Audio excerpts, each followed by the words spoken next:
All right, we're back with another pitch deck review. This time we're going to be looking at Crunchbase. This is one of the later stage companies that we looked at as they raised $30 million in 2019. We're going to dive into their 13 slide deck to see everything that they've got going on. As always, click the links in the description to get in touch with me, join the community, and learn more about venture capital and fundraising. Also, leave a comment below with a deck that you want to see next, and let's dive right into it. All right, so this is the company's Series C. That means that they have already raised $20 million to date. Now we're into 2019. They're raising $30 million on their way to raising $50 million just a year or two later. So Crunchbase, let's talk about what it is. Well, they start off with who we are and what we do. First off, private companies are a massive opportunity. I think the iceberg analogy really is effective here. This is strong for the pitch using an analogy. They've got the graphic in their deck. Graphically, it fits the same color scheme that they were going with. I think this is a really effective slide in showing the opportunity in private company data. Public companies are no longer as viable. There's not quite as big of a market there. Private companies are getting bigger, so we need more solutions that cater to that. Kicking it into the next slide here, they really, as you'll see throughout the deck, are trying to position themselves as like the LinkedIn for company databases, something like that. And so they're really trying to help show here the arduous process that a customer goes through in trying to access this information. This whole beginning narrative is really trying to really identify the product market fit. And so that's what Crunchbase is really arguing here is, look, we understand exactly where we fit in to the greater ecosystem, and we really understand who wants our product. And because of that, we need more capital to expand our suite of services, to defense that moat, to scale our resources, to charge more money for more services, to reduce the costs that we're experiencing, to scale our marketing, to acquire more users. There's a whole lot of reasons why they might want the capital. The point of this is you can trust us to spend this properly because we really understand who's using our platform. Here's your product slide. So this is what Crunchbase actually does. We talked enough about the problem. Now we're talking about the product. So Crunchbase matches profiles, they've got errors, they drive insights, as well as having live data through Crunchbase Pro, their subscription platform. Final piece here, our data is structured, intelligent, and dynamic. This is really important for private companies because A, it's not structured really anywhere outside of Crunchbase, maybe PitchBook or a few other different competitors. Intelligent is, I guess, just a fun buzzword, and I'm sure that they could try to argue why it's intelligent data, maybe because it's high quality. This is about fundraising information. This is venture capital investors. So this is high quality data as opposed to quantity of data, but it probably is the largest data set as well. And dynamic is important with private companies, especially because this data changes a lot over time. Private companies, startups are constantly pivoting, changing, having adjustments that need to be made. So they're suggesting here that it's going to be kept up to date. It's highly curated data. Here's a classic later stage style of pitch slide. This is about their flywheel. As we talk about from the 2010s growth strategy, the whole point is you build a self-fulfilling process and then you funnel in cash to bring in new users, new people into that flywheel, and you're betting that you're going to spend less dollars acquiring the users than they're going to spend on the actual product themselves in lifetime value. You're also betting that the present value of that customer is higher as well in a cash flow perspective. So they go through their 5-step process here. They've got the data, that's where they started. Then they enhance and derive that data, which means they create tools that you can use to actually sequence and understand what's going on there. Then they've got the SEO and syndication stuff so that they're constantly on the top links of Google. So they're capturing new traffic as much as possible. Then they keep the people engaged on the Crunchbase ecosystem. Finally, FOMO, because if your data is not correct, you're going to be giving that data to Crunchbase so that your company can capture those leads, which adds to the data set, which allows them to build better tools, which allows it to place higher on Google, which attracts more users and puts even more pressure on new data providers to keep things up to date. That's what we would call the flywheel, and they've built a strong funnel, at least so they argue.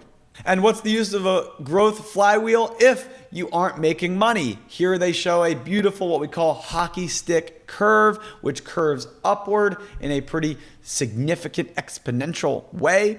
As you can see from their revenues, it has been exponential. We don't have the proper access to know how much money this is. Likely in the pitch, they're saying, look, we can't tell you the exact numbers until you check out our data room. A lot of companies, when they're fundraising, they've got a pitch deck, which they'll send to a lot of people. And then once they qualify the leads, qualify the investors, they will give them access into a much deeper look into the underlying company where you would be able to see how much revenue the business is making. When I see an early stage company and they don't show the numbers, I naturally get a little red flag in the back of my head because it probably suggests that they don't have the numbers to back it up. And in most cases, that tends to be how it goes. So if you have great numbers, say them proudly, show them off. That being said, if you have active competitors, if you're existing in a mature market, perhaps you want to have a little bit more care with what you show. But look, this is a good graph. Even though they don't have the numbers, it shows they're clearly doing something right. And as long as they actually have these real numbers to back up this graph, there's not a significant problem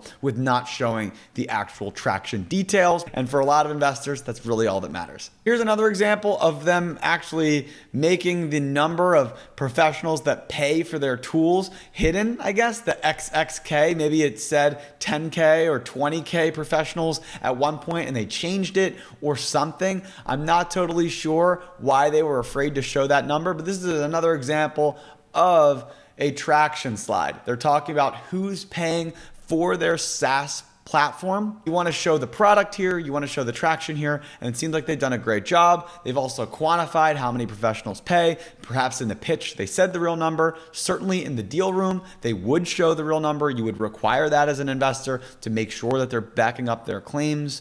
But another great traction slide. Then they go with the comparables or the comps, as we would call it. They're basically comparing themselves resumes from LinkedIn, houses from Zillow, and then Yelp and restaurants. I'm not familiar with G2 Crowd. At least those other three make a ton of sense. They're the LinkedIn for companies is a great, I think, strong pitch. And guess what? LinkedIn got acquired by Microsoft for $1 billion. So we could potentially have a similar experience with a private equity firm. The other thing here that's really useful is that once you establish the business model, once you've established your company position, using existing businesses as a strong analogy, those are effective things because it helps an investor really understand what your business does, especially if you're in an industry that it's never been done before. It also helps an investor understand what your go-to-market strategy might be, because if you're positioning yourself the same way as Bloomberg, well, then your strategy should be similar to Bloomberg's. And is that viable for your product, for your industry,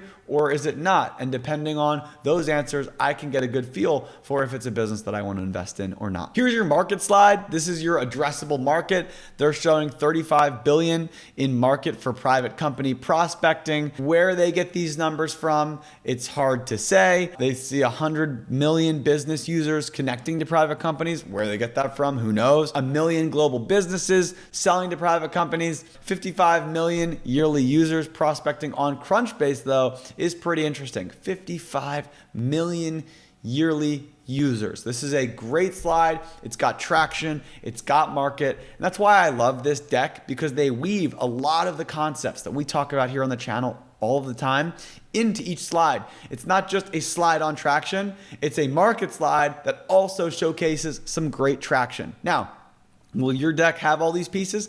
Probably not, unless you're in your Series C funding round. But this is what a mature company puts together. They've got the stats to back it up. They've got the model to back it up. They've got the market size. They see the opportunity. And a lot of times they have the revenue to showcase that people do want this product. Here's your team slide.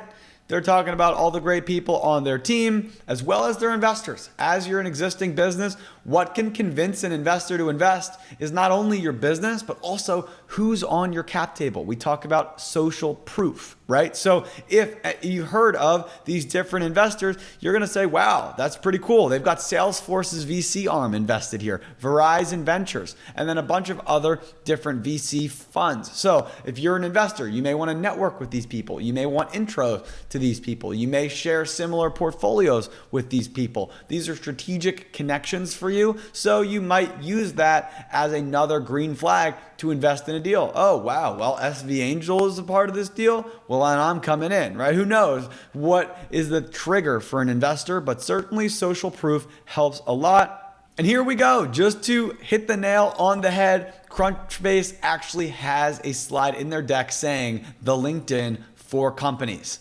And they really drive that home here. They show the profile page, which is what you would see on the LinkedIn page for a user. Here they've got the company profile page. They're really trying to drive home this idea because familiarity is what works. And we've seen it work with LinkedIn. It makes total sense that we would need one for companies, and they've got the traction to back it up. That's what they're trying to do. Fascinating to see that they actually name drop LinkedIn here. As a founder, I felt nervous about actually name dropping different companies that I thought were comps. Crunchbase had no problem doing so. Maybe you shouldn't either. And that's it. Here's our final slide. It's just the Crunchbase logo. You know me, I actually like having some information on this last slide because we're going to sit here and talk about it for the next minute as I sign off my pitch, but also if they were signing off their pitch, as well as the questions that they might get from investors. You're going to spend 5, maybe 10 minutes looking at just this slide.